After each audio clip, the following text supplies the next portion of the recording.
শেখ হাসিনা ক্ষমতায় বসে খুনি হাসিনা ক্ষমতায় বসে এই যে আমার সেনাবাহিনী যারা আমাদের দেশে অতন্দ্র প্রহরী ৫৭ জন অফিসারকে তারা নির্মমভাবে নৃশংসভাবে তারা হত্যা করেছে, শহীদ করেছে।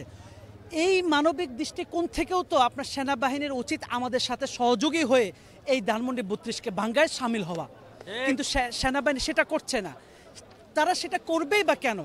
আমার প্রশ্ন হচ্ছে এখানে যে সকল সেনাবাহিনী আমাদের উপর নির্বিচারে গুলি চালাচ্ছে, বারবার লাঠিসোঁটা দিয়ে আমাদের উপর আক্রমণ করছে, এরা কি বিসিএস পরীক্ষায় আপনার প্রশ্নপত্র ফাঁসে এরা আপনার সেনাবাহিনী হয়েছে কিনা, এটা হচ্ছে জাতির কাছে আমার প্রশ্ন।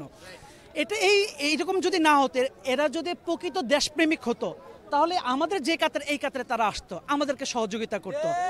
আমাদেরকে যেহেতু তারা সহযোগিতা করছে না, এর দ্বারা তারা বোঝা যায় যে তারা সঠিক পথ দিয়ে তারা বিসিএস ক্যাডার হয়নি, তারা ভিন্ন পথে প্রশ্নপত্র ফাঁস হয়ে তারা বিসিএস হয়েছে।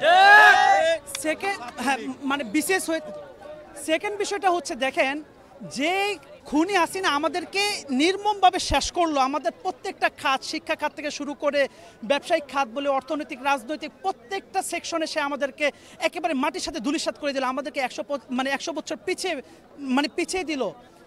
সেই খুনি হাসিনার কোনো অস্তিত্ব, কোনো চিহ্ন আমরা এখানে রাখতে চাই না। এই জন্য আমাদের যে ন্যায্য দাবি সেটা হচ্ছে যে আমরা ধানমন্ডি ৩২কে গুড়িয়ে দিব। যে ধানমন্ডি ৩২-এ বসে সে বাংলাদেশের বিরুদ্ধে, বাংলাদেশের জনগণের বিরুদ্ধে সে আপনার কি করেছে, ষড়যন্ত্র করেছে, নীল নকশা তৈরি করেছে এবং বিনদেশি ভারতের সাথে সে আতাত করেছে, তার অস্তিত্ব আমরা বুলডোজার দিয়ে গুড়িয়ে আমরা নিঃশেষ করে দিতে চাই। এর জন্য আমাদের এখানে শান্তিপূর্ণ সমাবেশ, শান্তিপূর্ণ অবস্থান কর্মসূচি, সেই শান্তিপূর্ণ অবস্থান কর্মসূচির মধ্যে আপনার সেনাবাহিনী আমাদের উপর অতর্কিত হামলা করছে।